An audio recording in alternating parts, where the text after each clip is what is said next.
নমস্কাৰ মৰমৰ ছাত্ৰ-ছাত্ৰীসকল আৰু বন্ধু-বান্ধৱীসকল আজি তোমালোকৰ বাবে লৈ অহা বিষয়টো হৈছে অনিমা দত্তৰ গল্প অৱগাহন। গল্পটিৰ আলোচনাৰ বাবে জ্যোতিৰেখা বাইদেউৰ পৰা এটি অনুৰোধ লাভ কৰিছিলোঁ। তেওঁৰ অনুৰোধৰ প্ৰতি সন্মান জনাই মই মোৰ এই ভিডিঅ'টো প্ৰস্তুত কৰিলোঁ আৰু লগতে গুৱাহাটী বিশ্ববিদ্যালয়ৰ স্নাতকৰ চতুৰ্থ ষান্মাসিকৰ MIL পাঠ্যক্ৰমৰ এই গল্পটি অন্তৰ্ভুক্ত। গতিকে মোৰ ছাত্ৰ-ছাত্ৰীসকলৰ অনুৰোধতো এই ভিডিঅ'টি প্ৰস্তুত কৰা হ'ল। প্ৰথমতে মই ক'ব বিচাৰোঁ ছাত্ৰ-ছাত্ৰীসকলে যাতে মোৰ চেনেলটো ছাবস্ক্ৰাইব কৰি লয়, যাতে তেওঁলোকৰ প্ৰয়োজনীয় ভিডিঅ' আহিলে তেওঁলোকে পৰৱৰ্তী সময়ত সেই কথা জানিব পাৰে আৰু তাত থকা বেল আইকনটো যাতে তেওঁলোকে প্ৰেছ কৰে। আৰু যদি তেওঁলোকৰ উপযোগী যেন লাগে তেওঁলোকে ভিডিঅ'টো যাতে লাইক কৰে আৰু কিবা যদি তেওঁলোকৰ সুধিবলগীয়া থাকে বা মোক আন কিবা অনুৰোধ মোক কৰিবলগীয়া আছে তেনেহ'লে সেয়া যাতে তেওঁলোকে কমেণ্ট বক্সত মোক জনায়। ইতিমধ্যে চুটিগল্প সম্পৰ্কে মই দুটা ভিডিঅ' আগবঢ়াইছিলোঁ। তাত চুটিগল্পৰ সংজ্ঞা, উপাদান, লক্ষণ আদিৰ বিষয়ে আলোচনা কৰা হৈছিল। অসমীয়া চুটিগল্পৰ জন্ম হৈছিল জোনাকী যুগত লক্ষ্মীনাথ বেজবৰুৱাৰ হাতত আৰু লাহে লাহে এই চুটিগল্পই বিকাশ লাভ কৰি পৰৱৰ্তী সময়লৈ বিভিন্ন ধৰণৰ পৰিৱৰ্তনৰ মাজেৰে আগবাঢ়ি গ'ল। চুটিগল্পৰ যুগসমূহৰ ভিতৰত আমি জোনাকী যুগৰ পাছতে আবাহন যুগ আৰু তাৰ পাছত আমি ৰামধেনু যুগৰ কথা কওঁ। ৰামধেনু যুগকে যুদ্ধোত্তৰ যুগ বুলিও কোৱা হয়। এই যুগটো হ'ল 1940 পৰা 1970 চনলৈকে ইয়াৰ সময়সীমা। ৰামধেনু যুগৰ এগৰাকী অন্যতম গল্পকাৰ আছিল অনিমা দত্ত। তেওঁৰ গল্প লিখাৰ প্ৰক্ৰিয়া 60ৰ দশকৰ পৰাই আৰম্ভ হৈছিল। এসময়ৰ জনপ্ৰিয় লেখিকাগৰাকীয়ে পিছৰ সময়ছোৱালৈ একেদৰে গল্প লিখাৰ প্ৰক্ৰিয়া চলাই নিয়া দেখা নগ'ল। তেওঁ ৰামধেনু যুগৰ এগৰাকী উল্লেখযোগ্য গল্পকাৰ।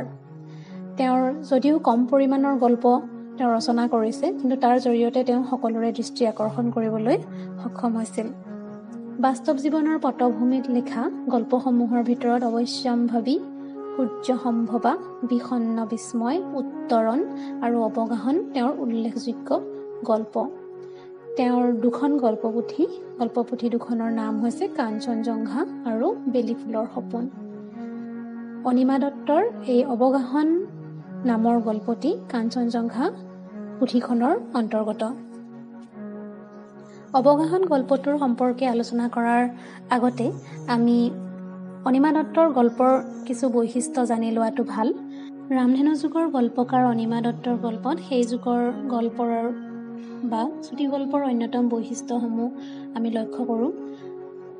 ৰামধেনু যুগৰ চুটিগল্পৰ অন্যতম বৈশিষ্ট্য বাস্তৱধৰ্মিতা। কেৱল ৰামধেনু যুগৰ চুটিগল্প বুলিয়েই নহয়, চুটিগল্পৰ অন্যতম বৈশিষ্ট্য হ'ল বাস্তৱধৰ্মিতা। বাস্তৱ জীৱনৰ লগত সম্পৰ্কিত বিষয়, ঘটনা আদিকে ইয়াত উপস্থাপন কৰা যায় আৰু অনিমা দত্তৰ গল্পত আমি সেই বাস্তৱধৰ্মিতা দেখিবলৈ পাওঁ। এইটো তেওঁৰ গল্পৰ এটা অন্যতম বৈশিষ্ট্য। তেওঁৰ গল্পত একোটা নিতুল কাহিনী পোৱা যায়, অৰ্থাৎ এটা সম্পূৰ্ণ পৰিপূৰ্ণ কাহিনী তাত বিচাৰি পোৱা যায়। চুটিগল্পৰ ভাৱৰ ঐক্য তেওঁৰ গল্পত ৰক্ষা হোৱা দেখা যায়। তেওঁৰ গল্পত নাৰী মনৰ বিভিন্ন ভাৱ অনুভূতিৰ প্ৰকাশ দেখা যায়, যেনে নাৰীৰ আত্মৰতি নাইবা নাৰীৰ মমতা। আত্মৰতি অৰ্থাৎ নাৰীয়ে নিজৰ সৌন্দৰ্য আৰু নিজৰ প্ৰতি নাৰীৰ যি ভালপোৱা বা আকৰ্ষণ সেয়া, আৰু মমতা নিশ্চয় সকলোৱে বুজি পায়। গল্পৰ মাজত চৰিত্ৰৰ মানৱিক চেতনা বা মানৱতা প্ৰকাশৰ চেষ্টা পৰিলক্ষিত হয় অনিমা দত্তৰ গল্পত। তেওঁৰ গল্পৰ কথাবস্তু এটা মাথোন কেন্দ্ৰীয় ভাৱক অৱলম্বন কৰি আগবঢ়াই নিয়া দেখা যায়। গতিকে তেওঁৰ গল্পত কাহিনী কথনত গুৰুত্ব আছে যদিও ভাৱবস্তুৰ ঐক্য বিনষ্ট কৰিব পৰা বিক্ষিপ্ততা দেখা নাযায়। তেনেধৰণৰ বিক্ষিপ্ততা তাত নাই। অনিমা দত্তৰ গল্পসমূহৰ চৰিত্ৰবোৰ গহীন গম্ভীৰ, সংযমী আৰু গভীৰ ভাৱ অনুভূতি সম্পন্ন। তেওঁৰ গল্পৰ ভাষা অতি গাম্ভীৰ্যপূৰ্ণ, তথাপি ই জটিলতামুক্ত। সৰ্বসাধাৰণ পাঠকে তেওঁৰ গল্প বুজি পোৱাত অসুবিধাৰ সৃষ্টি নহয়। তেওঁৰ গল্পত কাৰিকৰী কৌশলৰো সুপ্ৰয়োগ দেখা যায় আৰু সেইবাবেই চুটিগল্পৰ ভাৱ ঐক্য বিনষ্ট নোহোৱাকৈ ইয়াক ৰচনা কৰাত তেওঁৰ দক্ষতা নিশ্চয় স্বীকাৰ কৰিবলগীয়া। এইখিনি বৈশিষ্ট্যৰ উপৰিও অনিমা দত্তৰ গল্পত অন্যান্য বহু বৈশিষ্ট্য দেখিবলৈ পোৱা যায়। সকলো গল্পৰ বক্তব্য বিষয় তথা তাৰ যি পৰিকল্পনা সেয়া একে নহয়। গতিকে আমি গল্পসমূহ অধ্যয়ন কৰিলে সেই ধৰণৰ আন আন বৈশিষ্ট্যসমূহ দেখিবলৈ পাওঁ। আৰু উক্ত যি বৈশিষ্ট্যসমূহ এইসমূহ বৈশিষ্ট্যৰে এটি সাৰ্থক চুটিগল্প নিৰ্মাণ কৰা সম্ভৱ। আৰু অৱগাহন গল্পটোত এই বৈশিষ্ট্যসমূহ অতি সুন্দৰকৈ প্ৰতিফলিত হৈছে। আমি অৱগাহন গল্পটোৰ যি সামগ্ৰিক আলোচনা আগবঢ়াবলৈ গৈ আছোঁ তাত আমি এই বৈশিষ্ট্যসমূহ দেখিবলৈ পাম। অৱগাহন অনিমা দত্তৰ এটা উৎকৃষ্ট গল্প। গল্পটোৰ বিষয়বস্তু আৰু অন্তৰ্নিহিত ভাৱৰ প্ৰাসংগিকতা আজিও বৰ্তমান। এক কথাত ক'বলৈ গ'লে অৱগাহন আজিৰ সময়ছোৱাৰ বাবে আৰু ভৱিষ্যতলৈও এটি প্ৰাসংগিক গল্প হৈ ৰ'ব। গল্পটিত প্ৰকাশ কৰিবলৈ বিচৰা মূল কথাটো হ'ল মানুহৰ মানৱিক চেতনা আৰু নাৰীৰ মমতাময়ী হৃদয়ৰ কথা। মানৱতা হ'ল মানুহৰ একমাত্ৰ ধৰ্ম। এই কথাটোকে বুজিব নোৱাৰি পূৰ্বৰে পৰা আজিলৈকে পৃথিৱীৰ বিভিন্ন ঠাইৰ বিভিন্ন মানুহে ধৰ্মৰ নামত অন্ধবিশ্বাস কুসংস্কাৰ আদিৰ পালন কৰি আহিছে। এক কথাত ক'বলৈ গ'লে আজিৰ সমাজতো আমি দেখিবলৈ পাওঁ বহু ধৰ্মান্ধ লোক বাস কৰি আছে আৰু এনে ধৰ্মান্ধ লোকৰ বাবে সমাজত নানা ধৰণৰ অপ্ৰীতিকৰ পৰিস্থিতিৰ সৃষ্টি হোৱা আমি দেখিবলৈ পাওঁ। ধৰ্মান্ধ লোকৰ অত্যাচাৰত নিৰপৰাধী লোকে যুগে যুগে শাস্তি ভুগিছে। ধৰ্মৰ বাবে দেশৰ বিভাজনো হৈছে আৰু ধৰ্মৰ নামতে শোষণ আৰু শাসনো চলিছে। অৱগাহন গল্পটোত ধৰ্মভীৰু সমাজৰ সংকীৰ্ণ মানসিকতাৰ বিপৰীতে ধৰ্ম আৰু ঈশ্বৰত বিশ্বাসহীন এগৰাকী নাৰীৰ মানৱিক চেতনাৰ মহত্বৰ প্ৰকাশ কৰা হৈছে। আৰু এইটোৱেই হৈছে গল্পটোৰ কেন্দ্ৰীয় ভাৱ। মানুহৰ মাজত থকা মানৱতা বোধেই হৈছে গল্পটোৰ কেন্দ্ৰীয় ভাৱ। আৰু এই বিষয়টোকে এটি কাহিনী আৰু বিভিন্ন চৰিত্ৰৰ মাধ্যমেৰে গল্পটিত উপস্থাপন কৰা হৈছে। গল্পটোত এটা নিতুল কাহিনী বিচাৰি পোৱা যায়।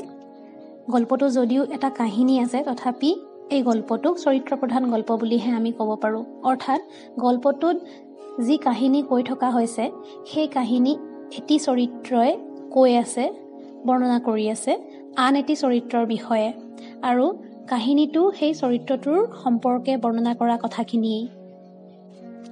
গল্পটোৰ আৰম্ভণিতে যিগৰাকী বক্তা তেওঁ কৈছে যে তেওঁ যাৰ কথা ক'বলৈ ওলাইছে তেওঁ দুকুৰিৰো ওপৰ বয়সৰ এগৰাকী বিদেশী ভদ্ৰ মহিলা। তেওঁৰ নাম ৰজা মাৰ্গাৰেট ফিল্ড। তেওঁৰ শাৰীৰিক উচ্চতা আৰু তেওঁৰ দেহৰ বিভিন্ন ধৰণৰ বৰ্ণনা দিয়া হৈছে।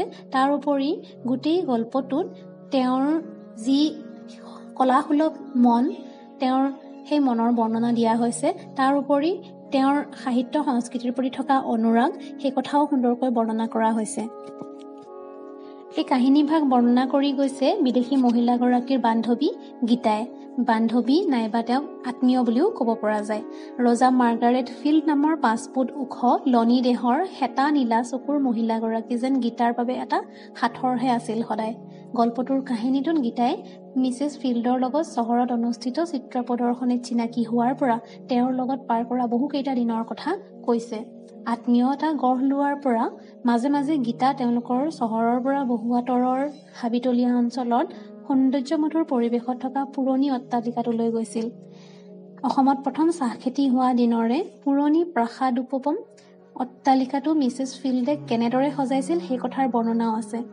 তেওঁৰ ঘৰত থকা মইনা চৰাইটোৰ সখী কৃষ্ণ বোলা মাতটো, ড্ৰয়িং ৰুমত সজাই থোৱা মাধৱ কন্দলীৰ ৰামায়ণ শংকৰদেৱৰ নামঘোষা গীতাৰ চকুত পৰিছিল। কেৱল এয়াই নহয়, কোৰাণ, বাইবেল, ত্ৰিপিটক, দশম নামঘোষা পঢ়াৰ কথা কোৱাৰ লগতে নামঘোষাৰ এফাকি ঘোষাও মিছেছ ফিল্ডে এদিন গীতাক গাই শুনাইছিল। মিছেছ ফিল্ডে বিলাতৰ ল'ৰা ছোৱালীৰ বাবে অসমৰ সাধুকথা শুনে আৰু সেইবোৰ ইংৰাজীত লিখিছিল।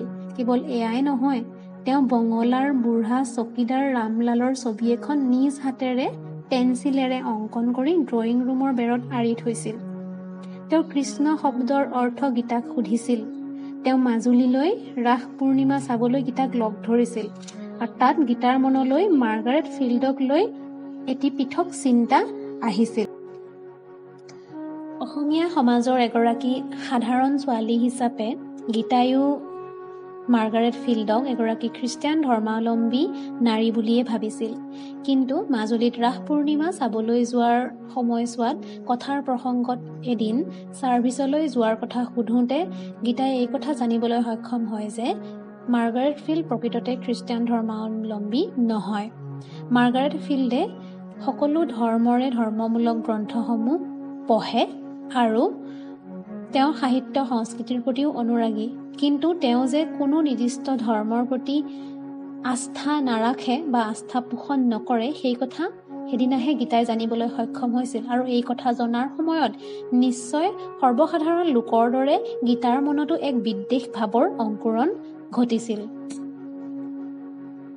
তেওঁ সদায় কৈছিল যে তেওঁ ধৰ্ম গ্ৰন্থসমূহক সাহিত্য হিচাপেহে অধ্যয়ন কৰে। তেওঁ এই কথাও কৈছিল যে ধৰ্মৰ প্ৰতি মোৰ কোনো অনুৰাগ নাই, মই কেৱল সাহিত্য আৰু সংস্কৃতিৰহে অনুৰাগী। আৰু গীতাৰ ছাৰ্ভিচলৈ যোৱা প্ৰশ্নৰ উত্তৰ তেওঁ এনেদৰে কৈছিল, মোৰ কোনো ছাৰ্ভিচলৈ যোৱা অভ্যাস নাই গীতা, আমাৰ পৰিয়ালৰ কোনো গীৰ্জালৈ নাযায়, তুমি হয়তো শুনিলে বিশ্বাস নকৰিবা আমি খ্ৰীষ্টিয়ান নহওঁ। তেওঁ পুনৰ এনেদৰেও কৈছিল, এসময়ত আমি খ্ৰীষ্টিয়ানে আছিলোঁ, কিন্তু জীৱনৰ ওপৰত গভীৰ অভিজ্ঞতা হোৱাৰ পিছত মোৰ ধৰ্মৰ প্ৰতি কোনো স্পৃহা নোহোৱা হ'ল। এতিয়া আভিধানিক অৰ্থত ক'বলৈ গ'লে মই এথেইষ্ট। মোৰ ল'ৰা ছোৱালীহালেও মোৰ ভাৱধাৰাকে লৈছে। স্বাভাৱিকতে আমাৰ সমাজত এনে নাস্তিক লোকসকলক কিছু লোকে স্বীকাৰ কৰিব নোৱাৰে। আমাৰ সমাজত ঈশ্বৰ বিশ্বাসী নোহোৱাটোকো যেন পাপ বুলিহে বিচাৰ কৰা যায়। গীতায়ো মিছেছ ফিল্ডৰ বিষয়ে সেই সময়ত তেনেধৰণৰে এটি ভাৱ পোষণ কৰিছিল। অৰ্থাৎ গীতাই ভাবিছিল এই মানুহগৰাকী এক জটিল সাঁথৰ, যিগৰাকী মানুহে নামঘোষাৰ ঘোষা মাতিব পাৰে, তেওঁ ৰামায়ণ পঢ়ে, তেওঁ বাইবেলো পঢ়ে, তেওঁ ত্ৰিপিটক পঢ়ে, তেওঁ কোৰাণ পঢ়ে, তেওঁ মাজুলীৰ ৰাস পূৰ্ণিমা চাবলৈ যায়, কিন্তু তেওঁ কোনো ধৰ্মৰ প্ৰতিয়ে অনুৰাগী নহয়, তেওঁ কোনো ধৰ্মতেই স্পৃহা নাই, তেওঁ মাত্ৰ সাহিত্য হিচাপেহে সেই গ্ৰন্থসমূহ অধ্যয়ন কৰে। তাৰ উপৰি তেওঁ সংস্কৃতিৰ বিষয়েহে জানিবলৈ চেষ্টা কৰে বা তেওঁৰ কলাসমূহৰ প্ৰতিহে আকৰ্ষিত। তেওঁ কোনো ধৰ্মত নিৰ্দিষ্ট কোনো ধৰ্মত তেওঁ কোনো ধৰণৰ আস্থা পোষণ নকৰে। মিছেছ ফিল্ডৰ ঘৰলৈ যাওঁতে এবাৰ এই কথাসমূহ জানিব পাৰি গীতাই যেতিয়া কৈছিল আপুনি আমাৰ ধৰ্মৰ বিষয়ে বহু জানে, তাৰ উত্তৰত মিছেছ ফিল্ডে এনেদৰে কৈছিল, মই সকলো ধৰ্মৰ বিষয়ে কিছু জানো। সাহিত্য হিচাপে মই সকলো ধৰ্মগ্ৰন্থ পঢ়িছোঁ, কোৰাণ পঢ়িছোঁ, বাইবেল পঢ়িছোঁ, ত্ৰিপিটক পঢ়িছোঁ, দশম নামঘোষাও পঢ়িছোঁ। ধৰ্মক জানোহো মই, তথাপি প্ৰবৃত্তি নাই। তেওঁ প্ৰকৃততে কোনো ধৰ্মৰ প্ৰতিয়ে নিৰ্দিষ্টকৈ আস্থা পোষণ নকৰে। মাজুলীত গীতাই এনেধৰণৰ এটি কথা জানিবলৈ পোৱাৰ পাছত বহুদিনৰ পিছত গীতাই সেই একেগৰাকী নাৰীৰে আন এটি ৰূপ দেখিবলৈ পাইছিল। মিছেছ ফিল্ডৰ ঘৰলৈ এমাহৰ পিছত যাওঁতে তেওঁ বিলাতৰ এটা প্ৰতিষ্ঠানে ছপাই উলিওৱা সাধুকথাৰ পুথিখনৰ কথা কৈ গীতাৰ বাবেও এখন কিতাপ থকাৰ কথা কৈছিল। অসমৰ লোকসাহিত্যৰ ওপৰত অধ্যয়ন কৰা মিছেছ ফিল্ডে গাঁৱৰ চুকে কোণে লুকাই থকা সাধুকথাবোৰ শুনি নিজে বহিলৈ টুকিছিল আৰু সেইবোৰ ইংৰাজীলৈ অনুবাদ কৰি বিদেশৰ এটা প্ৰতিষ্ঠানৰ জৰিয়তে তাক প্ৰকাশো কৰিছিল। ই নিশ্চয় গীতাৰ বাবে এটি আনন্দদায়ক খবৰেই আছিল। সেইদিনাই মিছেছ ফিল্ডে তেওঁ স্কুলৰ পৰা আহি পোৱা বুলিও জনাইছিল আৰু গীতাই সেইদিনা জানিবলৈ বিচাৰিছিল আচলতে মিছেছ ফিল্ডে কোন স্কুলত কাক পাঠদান কৰে। মিছেছ ফিল্ডে জনাইছিল তেওঁ চাহ বাগিচাৰ বনোৱা ল'ৰাবোৰক সপ্তাহত দুদিনকৈ ইংৰাজী শিকায়। মানুহগৰাকীৰ উদাৰতা, তেওঁৰ অফুৰন্ত প্ৰাণশক্তি, তেওঁৰ গৱেষণাৰ ইচ্ছা, তেওঁৰ অসমৰ সাধুকথা বিলাতৰ পৰা প্ৰকাশ কৰোৱাৰ যি ইচ্ছা, সেই সকলোবোৰৰ বাবে গীতা নিশ্চয় অভিভূত হৈ পৰিছিল। ছবি আঁকিবলৈ নজনা মানুহগৰাকীয়ে নিজৰ ছোৱালীজনীৰ পৰা ছবি আঁকিবলৈ শিকি বঙলাৰ বুঢ়া চকীদাৰৰ ছবিখনহে আঁকিছিল আৰু সেইখন ড্ৰয়িং ৰুমত আঁৰি থৈছিল। তেওঁ নিজৰ ঘৰ, নিজৰ ফুলনি সুন্দৰকৈ এনেদৰে সজাইছিল যে তাক দেখাৰ পাছত প্ৰতিগৰাকী মানুহৰে মন জোৰ পৰি যায়, হৃদয় সাত পৰি যায়। গীতাক আচৰিত কৰি এইবাৰ আন এটি ঘটনা ঘটিছিল আৰু সেই ঘটনাটি এনেধৰণৰ আছিল। তেওঁলোকৰ ড্ৰাইভাৰ মোহনৰ ল'ৰাটোক তেওঁ তদাৰক কৰে। বাগিচাৰে খ্ৰীষ্টিয়ান বনোৱা ছোৱালী এজনীক মোহনে ভাল পাইছিল। সিহঁতৰ জাত নিমিলাৰ বাবে বিয়াৰ বাটত বাধা আহিছিল। প্ৰেমৰে বিজয় হৈছিল শেষত, কিন্তু এটি সন্তান জন্ম দি ছোৱালীজনীৰ মৃত্যু হৈছিল। সন্তানটোক ককাকহঁতে অৰ্থাৎ মোহনৰ বাপেক মাকেও গ্ৰহণ কৰা নাছিল আৰু ছোৱালীজনীৰ মাক বাপেকেও নিয়া নাছিল। সেই সন্তানটি যেন এটি অনাহুত অতিথিহে আছিল। সন্তানটি যত্নৰ অভাৱত জয় পৰি যোৱা এবিধ ফুলৰ দৰে মৰহি যাবলৈ আৰম্ভ কৰিছিল। কিন্তু মিছেছ ফিল্ডে সেই সন্তানটিক এনেদৰে মৰি যাবলৈ দিব নোৱাৰে। তেওঁৰ মাজত থকা মানৱতাই সেই কাৰ্য কৰিবলৈ তেওঁক কেতিয়াও উৎসাহ নিদিয়ে। মিছেছ ফিল্ডে কেঁচুৱাটোক যত্নৰ অভাৱত মৰি যাবলৈ নিদি পইচা ভাঙি চিকিৎসা কৰালে। সন্তানটিয়ে স্বাস্থ্য ঘূৰাই পালে যদিও তাৰ জেউতি ঘূৰি অহা নাছিল। ক্ষীণ আৰু দুৰ্বল চেহেৰা ল'ৰাটোৱে যেতিয়াই মিছেছ ফিল্ডক দেখিছিল নিজৰ মাতৃৰ দৰে আহি সাবটি ধৰিছিল। গল্পটিৰ বক্তা গীতা এগৰাকী গল্পকাৰ আৰু গল্পকাৰ হিচাপে মিছেছ ফিল্ডে গীতাক সেইদিনা এটি কথা কৈছিল যে তুমিতো গল্প লিখা, গতিকে তুমি মোহনৰ বিষয়েও এটি গল্প লিখিবা।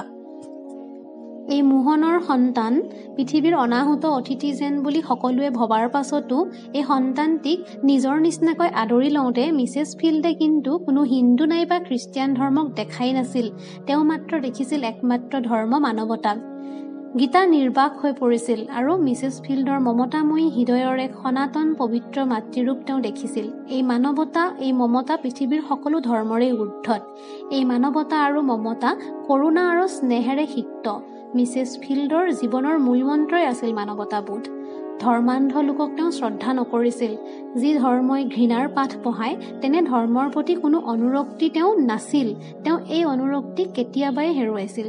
তেওঁ নিজে কৈছিল এনেদৰে, এইবোৰ দেখি শুনি অস্কাৰ ৱাইল্ডৰ এষাৰ কথাকে মনত পৰে, we have just enough religion to make us hate but not enough to make us love one another. এনেধৰণৰ কথাৰে তোমাক ইনফ্লুৱেঞ্চ কৰিব খোজা বুলি যেন ভুলতো নাভাবা। যদি মই কিবা অপ্ৰিয় ক'লোঁ তাৰ বাবে ক্ষমা কৰিবা দেই। এই কথাখিনি তেওঁ গীতাক কৈছিল আৰু এই সকলোবোৰ কথাৰ পাছত গীতাৰ মনত মিছেছ ফিল্ডৰ প্ৰতি যি ভাৱৰ সৃষ্টি হৈছিল সেই ভাৱ প্ৰকাশ কৰিবলৈ গীতাৰ ওচৰত কোনো শব্দ কিন্তু নাছিল। গল্পটিত গীতা চৰিত্ৰটোৰ জৰিয়তে মিছেছ ফিল্ডৰ মানৱতাবোধ, তেওঁৰ মহানতাকে প্ৰকাশ কৰিবলৈ চেষ্টা কৰা হৈছে। গীতায়ে শেষত মিছেছ ফিল্ডৰ এটি পবিত্ৰ মাতৃৰ মূৰ্তিহে দেখিবলৈ পাইছিল, যি মাতৃত্ব পৃথিৱীৰ সকলো ধৰ্মৰ ঊৰ্ধত, যি মানৱতা পৃথিৱীৰ সকলো ধৰ্মৰ ঊৰ্ধত। এই মানৱতাই মানুহৰ মাজত বিভাজন নানি একতাৰ মাজেৰে সকলোকে আগুৱাই নিবলৈ যত্ন কৰে। গল্পটিত গীতা চৰিত্ৰটি এগৰাকী সাধাৰণ নাৰী, যিগৰাকীয়ে মিছেছ ফিল্ডৰ দৰে নাৰীৰ সান্নিধ্য লাভ কৰিছে। তেওঁ চিত্ৰ প্ৰদৰ্শনীলৈ যায়, সাহিত্য চৰ্চা কৰে, গল্প লিখে। গীতা এগৰাকী অধ্যয়নশীল নাৰী, কিন্তু সমাজৰ নীতি নিয়ম মানি চলা ছোৱালী। গীতাই ধৰ্মগ্ৰন্থবোৰক কেৱল সাহিত্য বুলি কেতিয়াও ভবা নাই। নাস্তিক হোৱাটো গীতাৰ চকুত পাপ যেনেই লাগিছিল।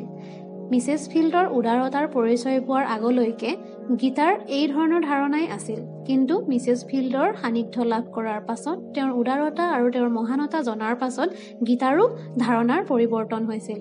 মিছেছ ফিল্ডৰ চৰিত্ৰ গীতাৰ বাবে দুৰ্বোধ্য বা সাঁথৰ যেন লাগিলেও কিন্তু শেষত গীতাই মানুহৰ প্ৰকৃত ধৰ্মক বুজি পাইছে। গীতা নিজেও এগৰাকী কৌতূহলী আৰু জ্ঞান পিপাসু নাৰী, গতিকে তেওঁ মিছেছ ফিল্ডক সন্মান কৰে। গীতাৰ স্বভাৱ দেখিয়ে হয়তো মিছেছ ফিল্ডে তেওঁক আত্মীয় বুলি ভাবিব পাৰিছিল। মিছেছ ফিল্ডৰ উদাৰতা আৰু মহানতাই লাহে লাহে গীতাৰ মনতো মানৱীয় চেতনাৰ বিকাশ আৰু উত্তৰণ ঘটাবলৈ সক্ষম হৈছিল। অৱগাহন গল্পটোত উক্ত যিখিনি কথা মই ক'লোঁ, এই কথাখিনি কাহিনী আৰু চৰিত্ৰ দুয়োটা ওতঃপ্ৰোতভাৱে জড়িত হৈ আছে। আমি দুয়োটাক পৃথক কৰিব নোৱাৰোঁ। যি কাহিনী গল্পটোত কোৱা হৈছে সেই কাহিনীত আচলতে চৰিত্ৰটিৰ বৰ্ণনাহে সোমাই আছে। আৰু এই অৱগাহন গল্পটিয়ে এক দীৰ্ঘ সময় সামৰি লোৱা দেখিবলৈ পোৱা গৈছে। যদিও গল্পটোৱে দীৰ্ঘ সময় সামৰি লৈছে, তথাপি তাত কাহিনীয়ে ভাৱৰ ঐক্য হেৰুওৱা নাই। নামঘোষা, বাইবেল, কোৰাণ, ত্ৰিপিটক পঢ়াৰ কথা, মইনা চৰাইটোৱে সখী কৃষ্ণ বুলি মতাৰ সময়ত কৃষ্ণ শব্দৰ বিষয়ে চৰ্চা কৰা, লোকসাহিত্য তথা সাধুকথাৰ গৱেষণা কৰা, বুঢ়া চকীদাৰজনৰ ছবি অঁকা, মাজুলীত ৰাস চাবলৈ যোৱা, মোহনৰ ল'ৰাটোৰ যত্ন লোৱা, নাইবা বাগিচাৰ বনোৱা ল'ৰাবোৰক ইংৰাজী পঢ়োৱা আদি বিভিন্ন কাৰ্য ঘটনাৰ বৰ্ণনা গল্পটিত আছে যদিও সকলোবোৰৰ জৰিয়তে এটাই মূল ভাৱক প্ৰকাশৰ চেষ্টা কৰা হৈছে।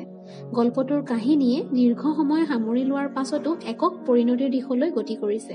ধনাত্মক চিন্তাধাৰাৰে কলাসুলভ মনেৰে এগৰাকী নাৰীয়ে কিদৰে জীৱনটো সুন্দৰকৈ সজাব পাৰে তাৰ বিষয়ে গল্পটিত জানিবলৈ পোৱা যায়। আচলতে সুখী হ'বৰ বাবে ক্লাবলৈ গৈ উত্তেজক পানীয় খাই নাচিবৰো প্ৰয়োজন নাই। মানৱীয় চেতনাৰে কলাসুলভ মনেৰে আনৰ বাবে নিস্বাৰ্থ কাৰ্য কৰি মানুহ সুখী হ'ব পাৰে। সেয়াই মানৱ ধৰ্ম আৰু সেয়াই মানুহৰ কৰ্তব্য। মিছেছ ফিল্ড যদিও এগৰাকী বিদেশী মহিলা আছিল, তেওঁ কোনোদিন ক্লাবলৈ গৈ উত্তেজক পানীয় খাই নৃত্য কৰা নাছিল। তেওঁ কোনোদিন এনেধৰণৰ পৰিৱেশলৈ যোৱা নাছিল যি পৰিৱেশে মানুহৰ আত্মিক সৌন্দৰ্যক বিনষ্ট কৰিব পাৰে। গল্পটিৰ চৰিত্ৰ, গল্পটিৰ বিষয়বস্তু তথা ভাৱ আদিৰ আলোচনাৰ পাছত আমি গল্পটিৰ পৰিৱেশৰ বিষয়ে ক'ব পাৰোঁ। গল্পটিৰ পৰিৱেশৰ বৰ্ণনা অতি সুন্দৰ। পাঠকৰ মনৰ মাজত বৰ্ণিত পৰিৱেশৰ এখন ছবি আঁকি তোলাত গল্পকাৰ সফল হৈছে। গল্পটিৰ জৰিয়তে গল্পকাৰ অনিমা দত্তৰ জীৱন আৰু ধৰ্ম সম্পৰ্কীয় দৃষ্টিভংগীও প্ৰকাশ পাইছে। ধৰ্মক লৈ হোৱা সামাজিক তথা ৰাজনৈতিক সংঘাতবোৰ আজিও একেই আছে। লেখিকাই গল্পটোৰ জৰিয়তে তেওঁৰ মানৱতাবোধকে প্ৰকাশ কৰিছে। সাহিত্য সংস্কৃতিৰ গূঢ় ৰহস্য আৰু সৌন্দৰ্য অধ্যয়ন কৰিবলৈহে মানুহে ধৰ্মগ্ৰন্থ অধ্যয়ন কৰা উচিত। মানুহ কেতিয়াও ধৰ্মান্ধ হ'ব নালাগে। মানৱতাকে প্ৰকৃত ধৰ্ম বুলি মানুহে আঁকোৱালি ল'ব লাগে। ধৰ্ম আৰু ঈশ্বৰৰ বিশ্বাসৰ বাবেই সমাজে এটি কণমানি শিশুক অবৈধ বুলি মৰিবলৈ এৰি দিয়াৰ বিপৰীতে ধৰ্ম আৰু ঈশ্বৰত বিশ্বাসহীন এগৰাকী নাৰীয়ে তেনে শিশুটিক জীৱন দিয়া কাৰ্য এক মহান কাৰ্য। এই মহান কাৰ্য গল্পটিত গল্পকাৰে অতি সুন্দৰকৈ উপস্থাপন কৰিছে। এনেধৰণৰ কাৰ্য আৰু মানৱীয় চেতনাইহে এখন প্ৰকৃত শুদ্ধ আৰু সুস্থ সমাজ গঢ়ি তোলাত সহায় কৰিব পাৰে। গল্পটিৰ জৰিয়তে গল্পকাৰে সমাজৰ ধৰ্মান্ধ আৰু ধৰ্মবিৰুসকলক ব্যংগ কৰাৰ লগতে তেওঁলোকলৈ এক বাৰ্তাও প্ৰেৰণ কৰা দেখা গৈছে। কিছু সময় আগতে কোৱা পৰিৱেশৰ বৰ্ণনাৰ ক্ষেত্ৰত ছাত্ৰ ছাত্ৰীসকলে তাত পৰিৱেশটি উপস্থাপন কৰাৰ ক্ষেত্ৰত যিসমূহ বৰ্ণনা দাঙি ধৰা হৈছে তেনে বৰ্ণনাসমূহ উদ্ধৃতি হিচাপেও প্ৰশ্নৰ উত্তৰত সন্নিৱিষ্ট কৰিব পাৰে। অৱগাহন গল্পটোত আচলতে পৰিৱেশ, তাৰ চৰিত্ৰ, তাৰ কাহিনী, বিষয়বস্তু, তাৰ ভাৱ সকলো একত্ৰিত হৈ আছে। এই সকলোবোৰকে পৃথক কৰি অৱগাহন গল্পটি আলোচনা কৰা সহজ কাৰ্য নহয়, কাৰণ গল্প এটিৰ সাৰ্থকতা সদায়েই তাৰ ঐক্যসমূহৰ ওপৰতেই নিৰ্ভৰ কৰে আৰু অৱগাহন গল্পটোত এই ঐক্য সুন্দৰকৈ ৰক্ষা হোৱা দেখিবলৈ পোৱা যায়। যি ঐক্য ৰক্ষা হোৱাৰ বাবেই এই কাহিনীটোৰ পৰা চৰিত্ৰৰ পৰা পৰিৱেশক নাইবা ইয়াৰ বিষয়বস্তু, কেন্দ্ৰীয় ভাৱ আদিক পৃথকে পৃথকে ভগাই দিয়াটো সম্ভৱ নহয়। এই সকলোবোৰ মিলি এটা সাৰ্থক গল্প হিচাপে অৱগাহন গল্পটো পাঠকে পঢ়িবলৈ পাইছে। ৰামধেনু যুগৰ এগৰাকী উৎকৃষ্ট গল্পকাৰ অনিমা দত্তৰ এটি উৎকৃষ্ট গল্প অৱগাহন। এই অৱগাহন গল্পটো পঢ়ি সকলো দিশৰ পৰা বিচাৰ কৰি দেখা যায় যে ই আজিৰ সময়তো আৰু ভৱিষ্যতলৈকো সদায় প্ৰাসংগিক হৈ ৰ'ব। ছাত্ৰ ছাত্ৰীসকল, তোমালোকে যদি অৱগাহন গল্পটোৰ সম্পৰ্কে আৰু কিছু কথা জানিবলগীয়া আছে তেনেহ'লে মোক যাতে কমেণ্ট বক্সত জনোৱা। আজি তোমালোকৰ বাবে এইখিনি আলোচনাকে আগবঢ়োৱা হ'ল। ধন্যবাদ।